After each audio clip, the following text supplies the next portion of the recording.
इस मूवी के शुरू में हम लोग डॉली नाम के एक औरत को देखते हैं जिसकी शादी फ्रेड नाम के एक टेक्सटाइल बिजनेसमैन से हुई थी। फ्रेड से शादी करने के बाद अब डॉली के पास बहुत सारे पैसे आ चुके थे। क्योंकि डॉली एक पुअर फैमिली से बिलोंग करती थी, इसलिए फ्रेड उसे रिस्पेक्ट नहीं देता था। फ्रेड जब भी डॉली को किसी पार्टी में लेकर जाता था तब वो डॉली को किसी और के साथ बात नहीं करने देता था। फ्रेड डॉली से बहुत प्यार तो करता था, लेकिन उसका प्यार थोड़ा अलग था। फ्रेड जब भी शाम में घर आता डॉली उसका बहुत अच्छे से ख्याल रखती, लेकिन डॉली घर के काम को करते हुए बहुत बोर हो चुकी थी। उसका सपना हॉलीवुड में जाने का था, लेकिन फ्रेड उसे कहीं भी अकेले जाने की परमिशन नहीं देता था, इसलिए उसे अपने सपनों को छोड़ना पड़ रहा था और इसी वजह से वो बहुत उदास थी। शादी से पहले वो ऐसा सोचती थी उसे भी एक अच्छा और केयरिंग हस्बैंड मिले, लेकिन फ्रेड उसके बिल्कुल अलग था, जैसा कि डॉली ने शादी से पहले सोचा था। लेकिन वो फ्रेड को छोड़ना भी नहीं चाहती थी, क्योंकि उसे अब फ्रेड के पैसे और ऐशो आराम बहुत अच्छा लगता था।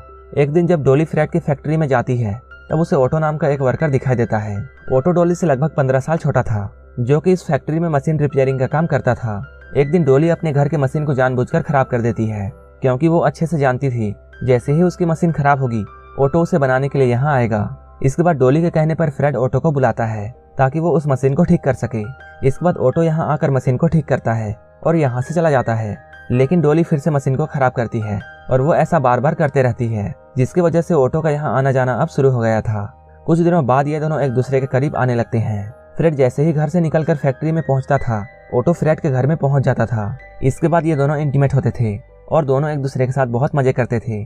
ऑटो ये बात अच्छी तरह से जानता था कि वो एक मैरिड औरत जो कि उससे 15 साल बड़ी है उसके साथ वो इंटीमेट हो रहा है, लेकिन अब ऑटो को भी डॉली की आदत लग चुकी थी और अब वो डॉली के साथ ही रहना चाहता था। इधर डॉली भी ऑटो के साथ बहुत खुश थी और वो भी अब ऑटो के साथ रहना चाहती थी, लेकिन डॉली ऐसा नहीं कर सकती थी क्योंकि ऐसा करने से उसे फ्रेड के पैसे नहीं मिलते और उसे पैसों की आदत लग चुकी थी। डॉली फ्रेड के साथ फिजिकली तो खुश नहीं थी, लेकिन फ्रेड के पैसे और ऐशो आराम से वो बहुत खुश थी, इसलिए वो फ्रेड को छोड़ना नहीं चाहती थी। ये दोनों अक्सर एक दूसरे से मिलते थे। ऐसा ज्यादा करने की वजह से पास के लोगों को इन पर शक होने लगता है। डॉली लोगों को ये बताती है ऑटो उसका सौतेला भाई है, इसलिए वो रोज उससे मिलने के लिए आता है। डॉली को एक आइडिया आता है और वो अब ऑटो को हमेशा अपने साथ रखना चाहती थी, इसलिए वो ऑटो को बुलाकर उसके घर में रहने के लिए कहती है और वो उसे एक सीक्रेट एटिक दिखाती है और उससे कहती है अब तुम यहीं रहोगे, क्योंकि यही एक जगह थी जहां ऑटो उसके पास रह सकता था और इस बात की भनक फ्रेड को भी नहीं लगती। लेकिन ऑटो के यहाँ रहने के लिए डॉली कुछ नियम बनाती है, जैसे कि वो कभी भी घर से बाहर नहीं निकल सकता है और ना ही वो रात में कोई आवाज करेगा। ऑटो को शुरू में काफी अजीब लगता है, लेकिन वो डॉली के प्यार में पागल हो चुका था, इसलिए वो सारी शर्तों को मान जाता है और ऐसे ही ये दोनों साथ में रहते हैं। ऐसे रहते हुए इन दोनों को 9 साल गुजर जाते हैं।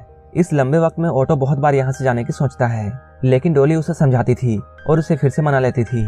यहाँ रहने से ऑटो को यह बात अच्छी तरह पता चल चुकी थी कि फ्रेड डॉली को किस तरह ट्रीट करता है। ऑटो अपने खाली समय को किताबें लिखकर गुजारता था। डॉली भी ये बात जानती थी ऑटो बहुत लंबे समय से कहीं बाहर नहीं गया है, इसलिए वो फ्रस्ट्रेट हो रहा है, इसलिए वो उसे लेकर एक सीक्रेट बार में जाती है।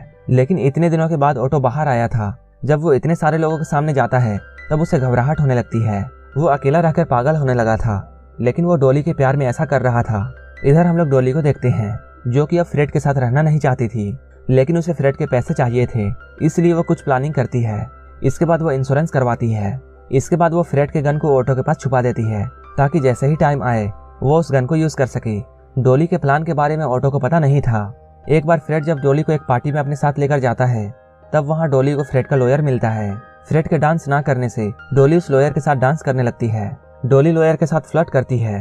फ्रेड जब ये देखता है तो बहुत गुस्सा होता है। फ्रेड को ये सब बिल्कुल पसंद नहीं था, इसलिए वो घर आकर डॉली पर बहुत गुस्सा होता है।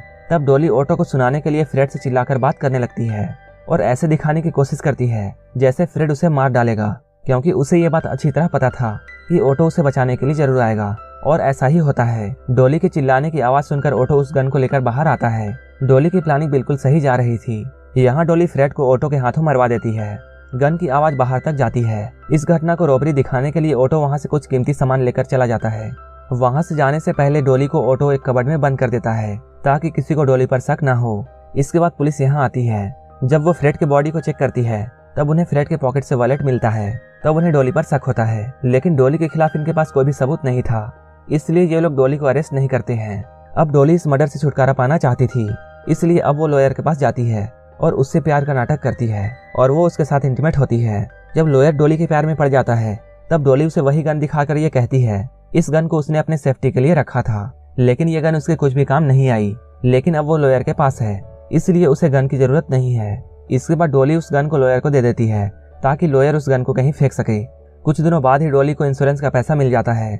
इसके बाद ऑटो भी वापस आता है। इसके बाद डॉली उसके साथ कैलिफोर्निया शिफ्ट हो जाती है, लेकिन अभी भी उसे एक बात का डर था, कहीं इस मर्डर के बारे में पुलिस को पता ना चल जाए। इसलिए वो कैलिफोर्निया में काफी बड़े लोगों से मिलती है और उनके साथ रिलेशनशिप बनाती है। वो काफी लोगों के साथ अफेयर करती है। वहाँ उसे एक हरमन नाम का आदमी मिलता है। वो उसके साथ काफी सेफ फील करती है। डॉली को ऐसा बार बार करते हुए देखकर ऑटो बहुत परेशान होने लगता है और वो डॉली से ये सब बंद करने के लिए बोलता है। डॉली उससे कहती है वो जो भी कुछ कर रही है बस उनके भले के लिए कर रही है, लेकिन ऑटो अच्छी तरह जान चुका था डॉली ने सिर्फ उसका यूज किया है और अब उसके पास कोई भी रास्ता नहीं था। इसलिए वो चुपचाप डॉली के साथ रहने लगता है। कुछ दिनों बाद लॉयर को ये बात पता चलता है डॉली ने उसे धोखा दिया है और सारे पैसे लेकर कैलिफोर्निया भाग गई है। तब वो पुलिस के पास जाता है और उस गन को दिखाकर डॉली को अरेस्ट करने के लिए बोलता है। लॉयर की बातों को सुनकर और गन को देखकर पुलिस को यकीन हो जाता है कि फ्रेड का मर्डर डॉली नहीं किया है। इसके बाद पुलिस कैलिफोर्निया जाती है और वो डॉली को ढूंढकर उसे अरेस्ट करने की कोशिश करती है, लेकिन वही डॉली को बचाने के लिए हरमन आ जाता है। हरमन पुलिस से बोलता है भले ही वो गन डॉली का है, लेकिन वहाँ डॉली के फिंगरप्रिंट नहीं है, इसलिए वो एक लीगल एविडेंस नहीं है। ये बात सुनकर पुलिस ऑफिसर वहाँ से चले जाते हैं। इसके बाद हरमन डॉली के घर में आता है और उसके साथ काफी मस्ती करता है और ये दोनों इंटीमेट होते हैं। तभी वहाँ पर ऑटो आ जाता है और वो एक चाकू से हरमन को डराता है और उसे यहाँ से जाने के लिए कहता है। ऑटो को डॉली के साथ ऐसा रहना पसंद नहीं था और वो इस लाइफ से बहुत परेशान हो चुका था। इसके बाद वो पुलिस के पास जाता है और सारा कुछ सच्चाई बता देता है। इसके बाद पुलिस उन दोनों को अरेस्ट कर लेती है। वहीं हरमन को जब डॉली के बारे में पता चलता है तब उसे बहुत बुरा लगता है, लेकिन फिर भी वो डॉली का साथ देता है। जब इंक्वायरी के बाद डॉली अदालत में जाती है तब डॉली खुद को बचा लेती है, क्योंकि पुलिस के पास डॉली के खिलाफ कोई भी लीगल एविडेंस नहीं था और उसे मुजरिम नहीं बनाया जा सकता था। इसके बाद डॉली को छोड़ दिया जाता है। वहीं सारी पब्लिक की सिंपैथी ऑटो के साथ थी और सारे लोगों का यह कहना था ऑटो को डॉली ने फंसाया है। कुछ दिनों बाद ऑटो को भी छोड़ दिया जाता है। यहाँ से छूटने के बाद ऑटो फिर से अपनी कंट्री में वापस आ जाता है। वो डॉली से ब्रेकअप कर चुका था। ऑटो अब अपनी जिंदगी की एक नई शुरुआत करता है। इधर हम लोग डॉली को देखते हैं जो कि अपनी मौत के 2 साल पहले एक आदमी से शादी करती है और 1961 में उसकी मौत हो जाती है। ये एक सच्ची घटना पर आधारित मूवी है जिसका नाम है the lover in the attic. इस मूवी को 2018 में रिलीज किया गया था। अगर आपको ये मूवी अच्छी लगी हो तो एक लाइक जरूर कर देना और ऐसे ही मूवीज के लिए मेरे चैनल को जरूर सब्सक्राइब कर लेना। तो मिलते हैं।